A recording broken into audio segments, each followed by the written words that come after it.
Duro golpe al poder en la Ciudad de México. Un sicario ha asesinado a la secretaria personal y a un asesor de la jefa de gobierno de aquí, de la capital, de Ciudad de México, Clara Brugada. Según algunos testigos, el sicario llegó en moto al lugar del atentado, en una zona céntrica de la capital, y esperó la llegada del coche en el que viajaba Ximena Guzmán, la secretaria de Brugada. El coche de Guzmán se detuvo en una esquina donde le esperaba el asesor, José Muñoz. Fue en ese momento cuando el sicario disparó primero al asesor y después a la secretaria. Ambos murieron en el lugar de los disparos. Hace solo 2 días, el martes a primera hora de la mañana, en una de las calles más conocidas y transitadas de Ciudad de México, un sicario disparaba con precisión profesional 12 veces contra el vehículo en el que estaban Ximena Guzmán, secretaria particular de la jefa de gobierno de la Ciudad de México, Clara Brugada, y José Muñoz, asesor y enlace en políticas de seguridad metropolitana. Los dirigentes se disponían, como cada día, a acudir al Palacio del Ayuntamiento para iniciar su jornada laboral en el gobierno de la capital de México. En el vídeo que ha corrido como la pólvora en las redes sociales se ve al sicario con casco disparar y huir. El asesinato marca, como decían ayer los compañeros de Diario Red América Latina en su editorial, un precedente en la vida pública de la Ciudad de México y del conjunto del país. No es ni mucho menos la primera vez que la violencia se cobra la vida de dirigentes políticos en México, pero en este caso, y a falta de que las investigaciones en curso arrojen luz sobre las claves del atentado, se trata de un crimen que va a afectar de manera muy especial a la dirigencia y a la militancia de la Cuarta Transformación. Ximena Guzmán era la mano derecha de Brugada, la gobernadora de Ciudad de México, que ocupa el cargo que tuvo Claudia Sheinbaum antes de lanzarse a la carrera presidencial que la llevó a presidir el país el pasado año. Guzmán era socióloga y llevaba años acompañando a Brugada. Su compañero, José Muñoz, militante obradorista, era asesor de la jefa de gobierno en políticas de seguridad, en una ciudad que presume de ser una de las más seguras del país. Los dos dirigentes tenían, por lo tanto, responsabilidades estratégicas en el gobierno de la capital mexicana, a pesar de lo cual no llevaban escolta ni iban armados. Como señala Daniela Pastrana, la directora de Diario Red América Latina en Ciudad de México, las dudas y las expresiones de consternación no han parado de aumentar. ¿Por qué a ellos? ¿Cuál es el móvil? ¿Para quién es el mensaje? Como señala Pastrana, los medios corporativos han vinculado el crimen con la inseguridad de la ciudad para dañar al gobierno, mientras que otros analistas lo han comparado con el atentado que sufrió en 2020 García Harfuch, actual secretario de Seguridad y Protección Ciudadana en el gobierno de Claudia Sheinbaum, que entonces comandaba la policía capitalina. Por su parte, figuras de la derecha, como el excandidato presidencial panista Ricardo Anaya, no han dudado en tratar de sacar rédito político del asesinato y han hablado de crimen de Estado. No sabemos a qué se refieren. En fin, hoy en La Base hablamos de este crimen. Bienvenidas y bienvenidos. La Base.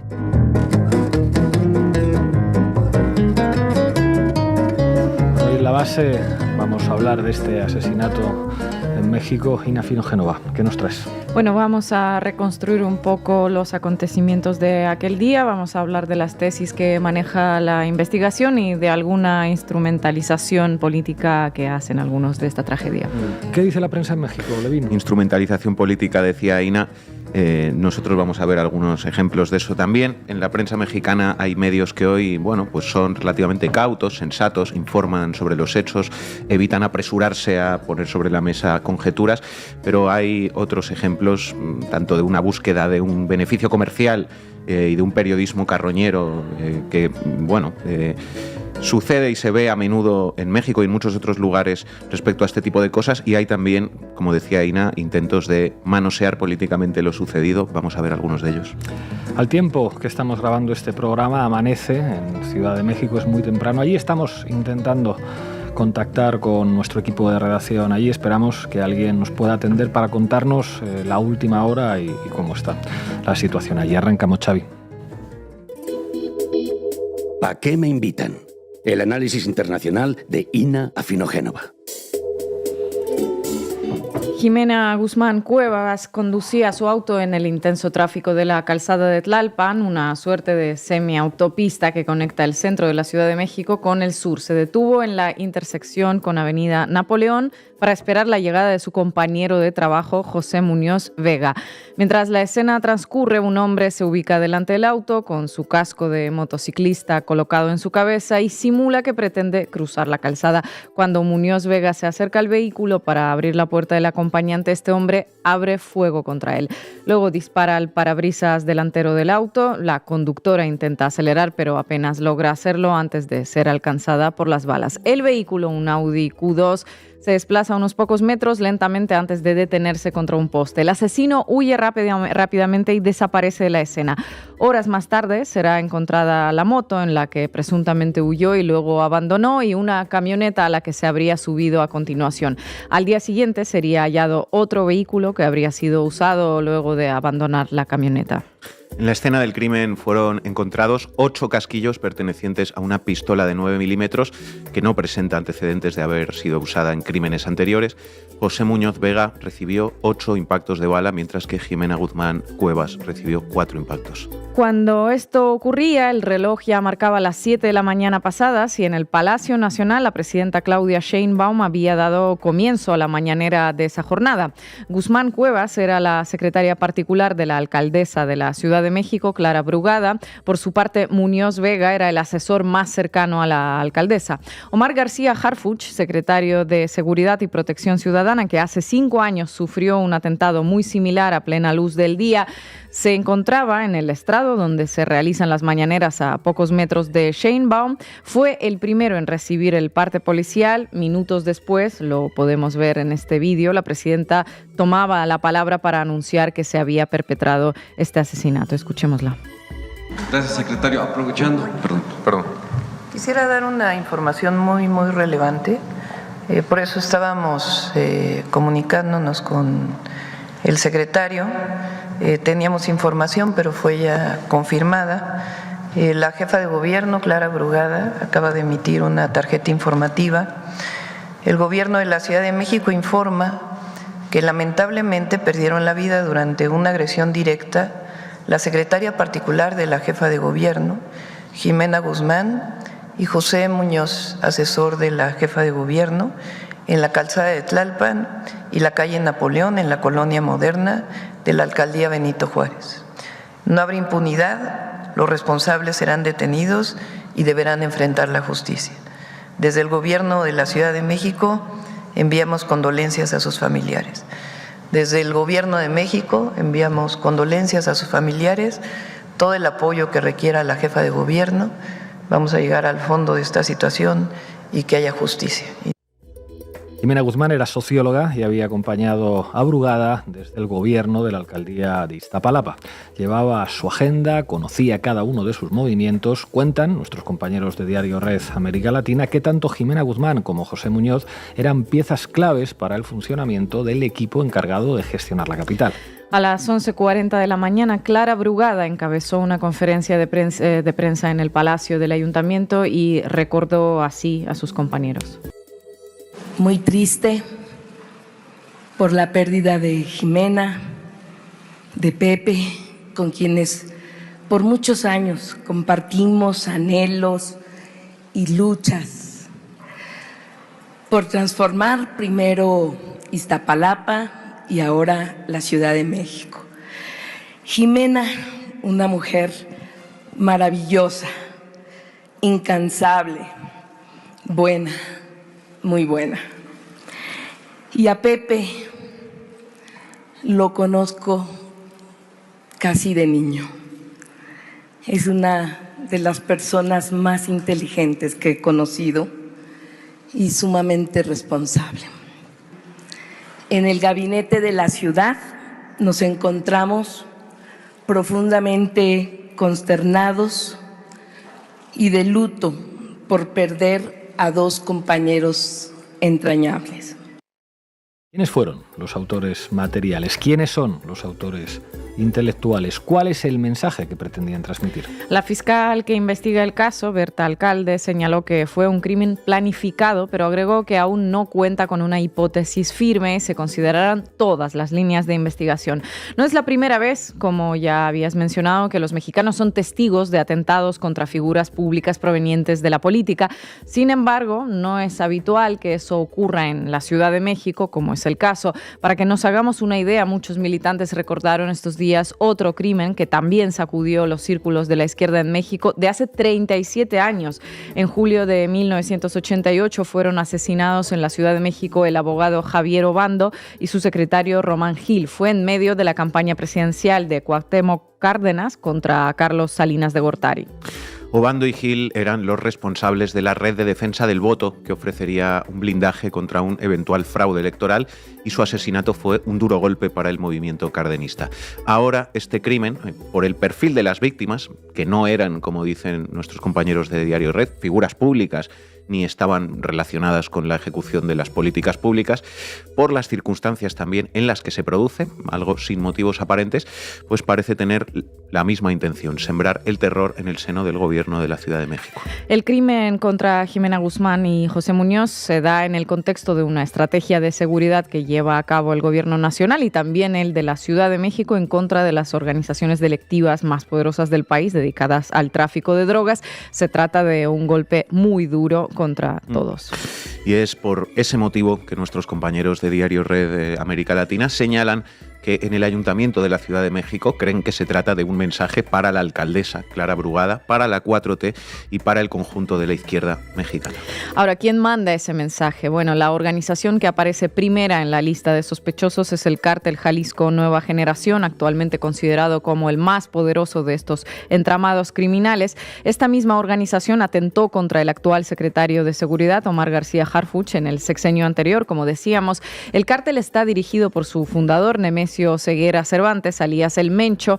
Tiene origen en el estado de Jalisco, en la costa del Pacífico, pero actualmente sus tentáculos llegan a buena parte del territorio del país, con fuerte presencia en Querétaro y en Chiapas. El sureño estado de Chiapas es un territorio clave para la logística criminal en función de dos cualidades. Por un lado, colinda con Guatemala, lo que lo convierte en un eslabón necesario para el tráfico de drogas y de personas desde el sur con dirección a México y Estados Unidos.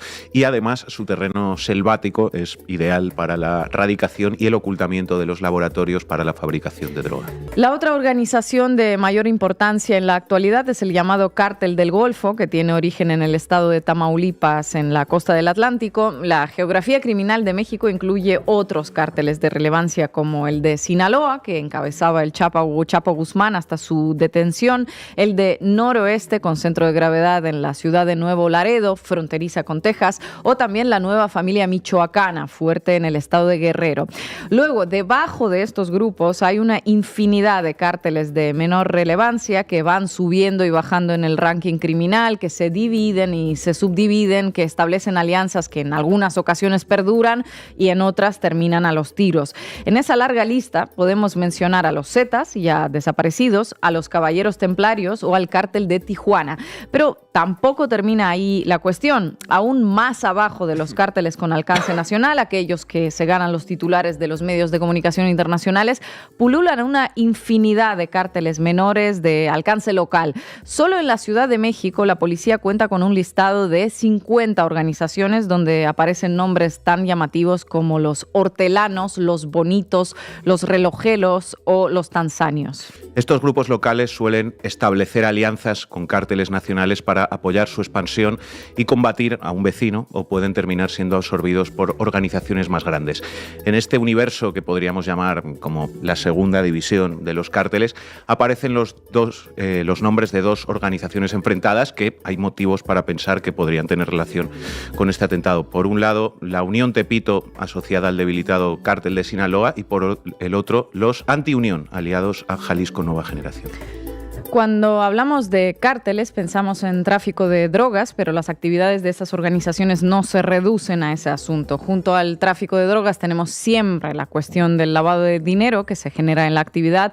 Mover y blanquear esa masa de recursos necesita de una infraestructura capaz de canalizar miles de millones de dólares. Abogados, contadores, escribanos, bancos, cuentas en paraísos fiscales y grandes volúmenes de billetes que se mueven en efectivo dentro de un país o atravesando sus fronteras. En fin, todo ese dinero que Milei hizo hace unos días un llamamiento para que lo lleve en Argentina sin ningún problema, diciendo que no le molestaba que viniera de actividades ilícitas, que eso era un dato irrelevante. Ese mismo dinero, sí. Bueno, además del tráfico de drogas, estas organizaciones se dedican también a otras actividades muy lucrativas como los secuestros, la extorsión, la trata de personas, el manejo de redes de prostitución, los asesinatos por encargo, incluso intervienen en actividades de menor densidad criminal como el cobro por espacios para comercios ubicados en la vía pública. Esta intrincada geografía del crimen genera que a la hora de investigar un atentado como el sucedido el lunes se abra todo un abanico de posibilidades para los investigadores. La DEA, la Administración para el Control de Drogas de Estados Unidos, es la agencia estadounidense especializada en el combate del narcotráfico. Cuando dice algo, bueno, siempre conviene tomarla con pinzas, ya que se dedica al mismo tiempo a combatir el narcotráfico y a administrarlo en favor de intereses estadounidenses. Dos cosas que, bueno, a priori suenan incompatibles, ¿no? Así como para Estados Unidos hay hijos de puta que son nuestros hijos de puta, la DEA bien podría tener como consigna interna que hay narcotraficantes que son nuestros narcotraficantes. Y hecha la aclaración y con la pinza en la mano, la DEA ha señalado que en la actualidad los principales cárteles nacionales están intentando poner un pie en la capital del país. Para hacerlo, han establecido alianzas con organizaciones locales que a su vez derivan en enfrentamientos cruzados. Bueno, ni corto ni perezoso, el secretario de Estado Marco Rubio vio en el atentado la oportunidad de utilizarlo a favor de la agenda que impulsa su gobierno, el gobierno de Estados Unidos. Como sabemos, la administración Trump ha estado presionando a Claudia Sheinbaum para intervenir en suelo mexicano, ya no solo con sus servicios de inteligencia, sino incluso con la fuerza militar. En una sesión informativa con congresistas estadounidenses, Marco Rubio dijo esta semana que los cárteles que operan en México y amenazan al Estado están armados con armas que se compran en Estados Unidos y se envían allí. Queremos ayudar a detener este flujo. Bueno, hasta aquí una declaración de buenas intenciones, pero la frase clave está al final. Hay partes de México gobernadas por cárteles, dijo. 6 de estos cárteles han sido declarados por la administración Trump como organizaciones terroristas.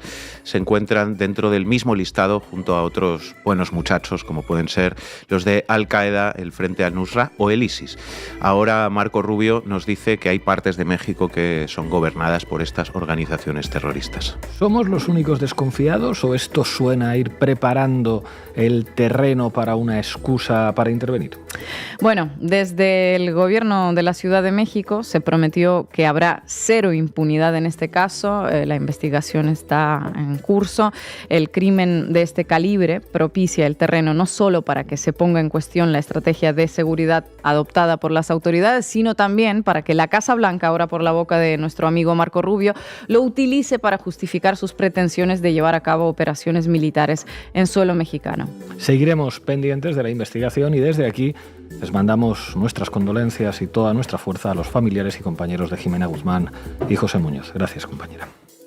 La Fiscalía de la Ciudad de México y la Secretaría de Seguridad Ciudadana identificaron tras las primeras investigaciones que fue una agresión directa, planeada, en la que participaron 4 personas quienes tenían experiencia en este tipo de ataques. Cuando menos participaron 4 personas. También las indagatorias han permitido identificar la participación de al menos 4 personas presuntamente relacionadas con el evento. El agresor material y 3 personas más que habrían apoyado en la logística y conducción de los vehículos. Quiero mencionar que, como en todos los casos, estamos enfocados de manera prioritaria en dar con los autores materiales y conforme avance la investigación iremos teniendo más claridad sobre el móvil y el contexto en el que se dio este lamentable hecho. Todo tuyo, Manu. Vamos con ello, compañeros. Titulares al banquillo. El análisis mediático de Manu Levín. Editorial de hoy del diario El Universal de México. Cerrar filas ante la violencia criminal. La violencia criminal se manifestó esta vez de una forma en la que todos los elementos se conjugaron e hicieron que el impacto creciera en la Ciudad de México. El atentado se dio en una de las principales avenidas de la capital del país, a menos de 4 kilómetros de donde se asientan los poderes ejecutivos federal y de la ciudad. Ocurrió en las primeras horas de la mañana. Los objetivos fueron la colaboradora más cercana de la jefa de gobierno de la Ciudad de México, Clara Brugada, y su asesor y su coordinador de asesores. Ambos murieron a manos de un sicario. Ante el tamaño de la indignación por el doble asesinato, dice el editorial del Universal, lo que debe venir de las autoridades competentes es una respuesta de la misma dimensión para no generar impunidad. Hoy cunde la indignación, pero en los próximos días o semanas quizás se deje de hablar del tema sin que nadie haya pagado por ello. Ese sería el resultado más grave y al cual no debe llegarse. De parte de los medios de comunicación, ahora más que nunca, deben acercarse a información veraz y verificada y no divulgar hechos que no han sido confirmados, dice el Universal. Es decir, el Universal pide en su editorial unidad política frente al crimen, exige que no haya impunidad, evita apresurarse a especular para establecer un móvil que todavía es desconocido y, de hecho, reclama explícitamente a otros medios de comunicación que no divulguen hechos que no hayan sido confirmados. Pues, siendo justos, bastante equilibrado, ¿no?, el editorial. Yo creo que sí. Y esto último, lo de correr o no a divulgar cualquier teoría o especulación sobre lo sucedido, es un parteaguas que hoy marca una diferencia crucial entre la praxis periodística de unos y otros. El doble asesinato en Ciudad de México protagonizó ayer las portadas de todos los diarios mexicanos y muchos de ellos, hay que decirlo, pues se proponen informar del hecho y colocarlo en una posición informativa relevante, manteniendo una actitud cercana a la que reclamaba el editorial del Universal. Asesinan a 2 colaboradores clave de Clara Brugada, era el titular de portada del Universal. Asesinan a secretaria y asesor de Brugada en Excelsior.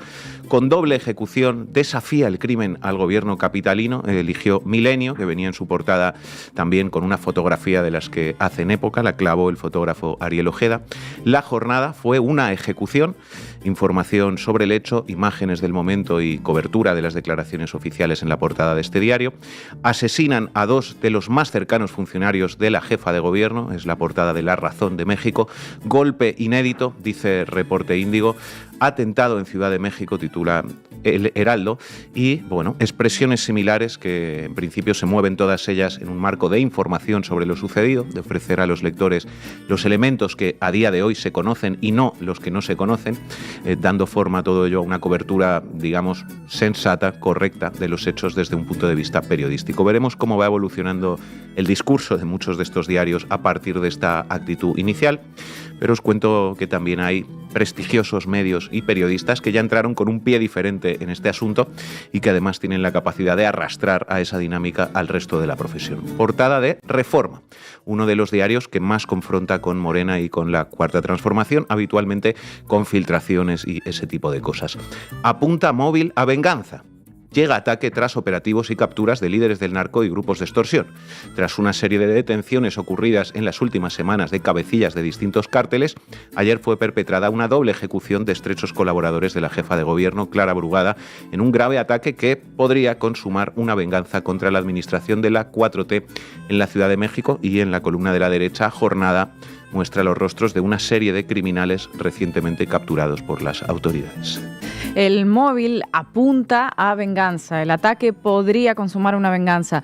De verdad, el uso del condicional podría y de términos especulativos apunta para precipitarse a soltar cualquier teoría en una portada. Es la actitud periodísticamente más responsable ante hechos de esta gravedad.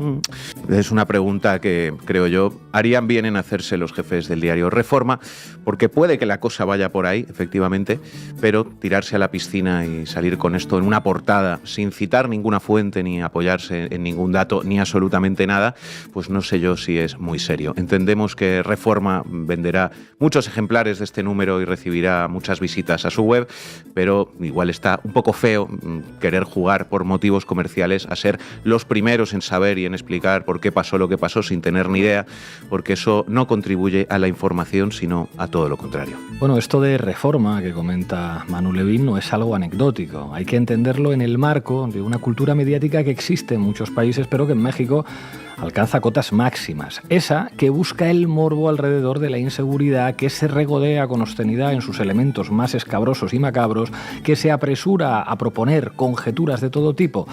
Periodismo carroñero que, eso sí, vende mucho y que por ello acaba arrastrando a ese terreno al conjunto del campo mediático. Es lo que mostraba la serie Press, en la que un periódico serio, el Herald, no podía competir con el Post, un tabloide mentiroso y sensacionalista. Exacto, buena serie aquella.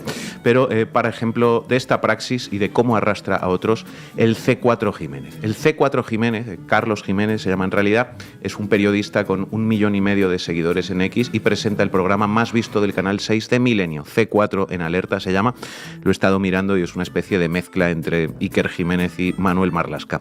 Este tipo ayer publicó unas imágenes en las que supuestamente se puede ver a un sicario que, según su relato, había esperado a las víctimas días antes en el mismo lugar donde después fueron asesinados. En el vídeo no se ve a ninguna de las dos víctimas.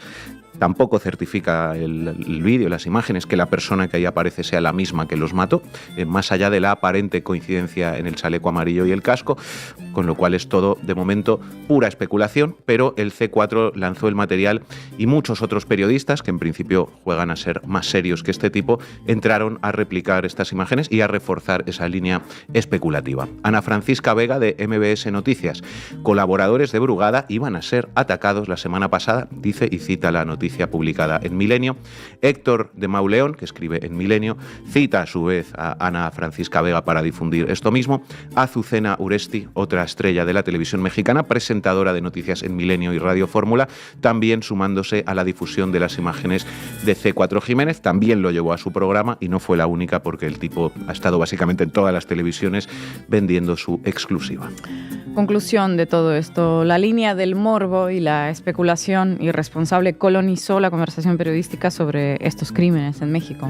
Lamentablemente eso es lo que está sucediendo, y luego ya están los mentirosos profesionales de ultraderecha con carrera de periodista, como el tal Pablo Magluf. Todos nos preguntamos qué grupo obradorista asociado al crimen organizado mandó asesinar a miembros de otro grupo obradorista asociado al crimen organizado, tuiteó este caballero, al que también es frecuente ver escribir en medios mexicanos convencionales y supuestamente serios, a pesar de ser capaz de soltar este tipo de cosas. Ojalá no haya impunidad para los asesinos de Jimena y José, pero la impunidad absoluta con la que miserables disfrazados de periodistas pueden difundir basura como esta también es parte del problema de fondo. Pero vamos un paso más allá con el análisis, dejando ya la cuestión del morbo y las especulaciones para ganar clics, porque hay algo quizá más ruin en todo esto que la búsqueda de beneficio comercial, y es la voluntad de manosear y de instrumentalizar políticamente estos asesinatos. Porque, hay que decirlo claramente, la derecha mexicana está contenta con que estos dos jóvenes hayan sido asesinados a plena luz del día. Está muy contenta, exultante, está de fiesta, porque considera que puede utilizarlo a su favor y que puede sacar ventaja del crimen, y por eso, al tiempo que lloran lágrimas de cocodrilo, poco menos que se burlan y le arrojan todo esto a la cara a la 4T de una manera que, en fin, cualquiera diría que estaban deseando que algo así pasara. Esta es su política de seguridad. Abrazos y no balazos, abrazos y no balazos, ja.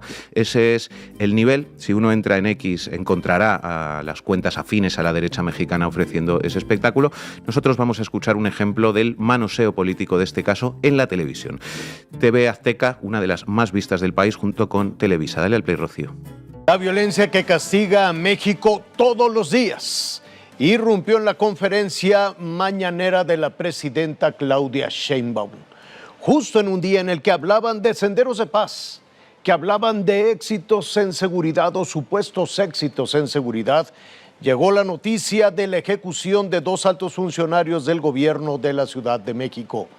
Tras el doble asesinato, como en otros tantos casos, trataron de retomar el endeble discurso de que todo está bien.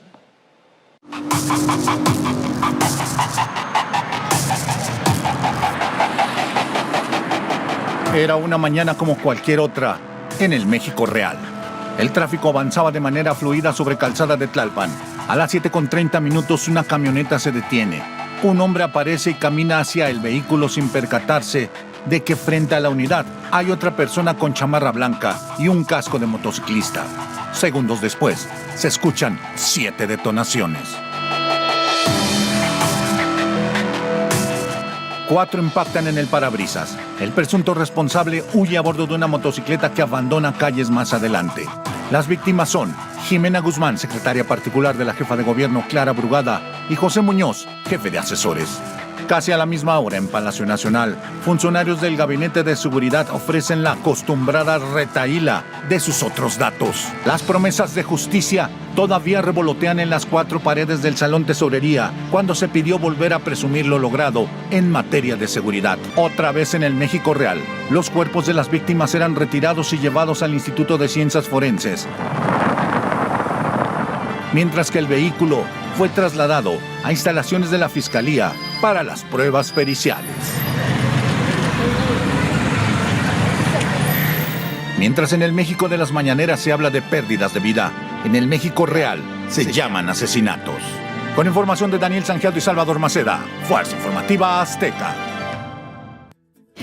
El México de las mañaneras y el México real y el México de las mañaneras. En fin, colegas de TV Azteca, da la sensación de que ustedes desean que crímenes como estos sucedan para después poder arrojárselos a la cara con un fino uso de la ironía, eso sí, a un gobierno que a pesar de todo está reduciendo la criminalidad a un ritmo con pocos precedentes.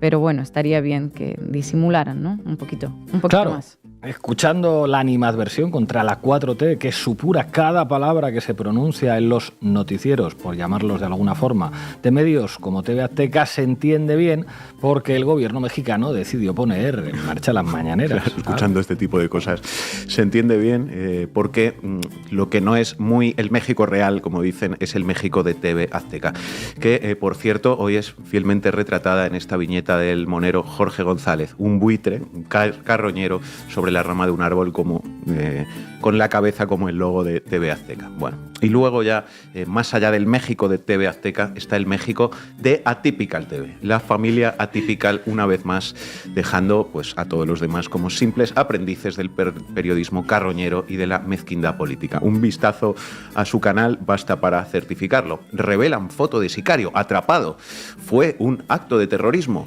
Fue una orden desde arriba, fue un mensaje contra Harfuch, ¿por qué no? Todo a la vez. Clara en la mira de Estados Unidos, Clara debe renunciar, Clara está en shock, el narco se la cobra a Clara. En fin, y vamos a escuchar algo, dale al play, Rocío. Oye, ¿y qué pasará? ¿Se estará fracturando la relación del gobierno con el crimen organizado? Porque, digo, perdón, no estuve en la firma del convenio, pero sabemos todos y sentimos todos en México que el gobierno está ligado con el crimen organizado. Es más, la carta Marcos, ¿no? Pues de alguna manera... La lista Marcos. La lista Marcos, que en algún momento tocaremos en este programa, pues lo declara. Todos nos estamos dando cuenta. ¿Qué es lo que pasa? ¿Se está fracturando? Ya no están cumpliendo con los pactos y entonces el crimen organizado está bravo, está diciendo, no me cumples, pues te mato. Eso es lo que estamos viviendo en México y tú, Moreno, lo aplaudes, pero al ratito te toca a ti. Bueno, ya te tocó en que no tienes medicamentos, en que no tienes escuela, en que no tienes cultura, en que no tienes hospitales, en que no tienes nada. Pero ¿qué mensaje es este? Todo esto, ¿qué mensaje estamos mandando a nivel internacional? Que los abrazos han funcionado maravillosamente. ¿Qué mensaje internacional estamos mandando? Si eso sucede, y si eso sucede a un cercano a la gobernante, entonces, imagínate, lo cambio. Imagínate que algo así sucediera en Washington. Pero ha pasado. Por eso. Te iba a debatir en este momento. En todas las ciudades del mundo principales han ocurrido. Acuérdate de Olof Palme, allá en Estocolmo. Acuérdate del atentado contra Reagan, el atentado contra Kennedy. Pero nunca hubo un presidente Trump antes que les ofreciera abrazos en lugar de... No, bueno, ese es otro asunto. Ese es otro asunto. Pues la familia Atypical, en su línea de siempre, que se vuelve especialmente miserable cuando estamos hablando de dos jóvenes que no hicieron daño a nadie y que han sido asesinados a sangre fría. El veneno que inoculan a la sociedad personajes como Carlos Alzraqui puede ser peor que el fentanilo, la verdad. Es una cosa tremenda. Acabamos ya con otro vídeo de un medio que está cortado por el mismo patrón que Atypical TV, pero que quizá tiene más impacto, por desgracia. Se llama Latinus, lo conocemos aquí bien. Y vamos a terminar con los vídeos de Alzraqui, pero no quería que nos fuéramos sin escuchar esto que ha sucedido, que se ha dicho en la mesa de Carlos Loret. Disculpas por adelantado, tengan una palangana a mano. Dale al play, Rocío. Y luego creo que viene la reflexión de que sucedió muy fácil esto. Es decir, para tener este nivel de peso político en la gestión cotidiana del gobierno de la ciudad, este par de muchachos, les voy a decir porque, bueno, para mí son muchachos, pues estaban a la intemperie, ofreciéndose de una manera muy fácil para el supuesto de un sicario, porque esta muchacha lo recogía a su compañero en el mismo lugar. No traían, para empezar, no traían coche blindado, no sé si hay un asunto ahí de austeridad, pero segundo, no tenían escoltas. Es el segundo homicidio de un agente muy importante. Hubo otro al que mataron sin escoltas, porque fue a visitar a su papá y lo mataron tranquilamente sin escoltas. Es increíble, como si se creyeran su propia historia de que todo está tranquilo y de que no pasa nada. Pues así se comportan. Que el pueblo los cuida, ¿no? Pues así se comportan. Y es una barbaridad el procedimiento de seguridad para sus propios funcionarios. Entonces me parece ahí que tienen que hacer una revisión y tienen que hacer un mea culpa, porque aquí... Así que, según dice el Latinus, este periodista y escritor Héctor Aguilar Camín, más conocido como Oligar Camín, estos dos jóvenes que han sido asesinados por un sicario profesional a plena luz del día han muerto porque se ofrecieron, porque se lo buscaron. Ir a trabajar por la mañana es ofrecerse, señor. ¿Se imaginan que cuando un empresario o un concejal era asesinado por la ETA hubiera habido periodistas que hubieran dicho es que se ofreció, no tenía que haber estado ahí? En fin, qué asco. Por cierto, se llamaban Jimena y José, señor Oligar Camín. Sería lo mínimo por su parte ser capaz de nombrarlos, aunque claro, supongo que pronunciar los nombres de dos jóvenes de a pie mancha los labios de un aristócrata como usted, señor Oligar Camín. Repugnante. Gracias, Manu. No se puede hacer ninguna especulación frente al hecho del día de ayer. Nosotros nos regimos por las investigaciones que hay en torno a lo que sucedió ayer. Entonces, sabemos, y el pueblo de México que vio imágenes sabe cómo se dio este lamentable y trágico hecho, pero toda la investigación que hay alrededor de él, pues como podrán imaginar, pues no se puede revelar muchísimo de la investigación. Entonces hay que ser muy responsables y tampoco se puede especular, porque también le gusta mucho a la comentocracia estar especulando. Entonces lo que llamamos es a la responsabilidad de todas y de todos.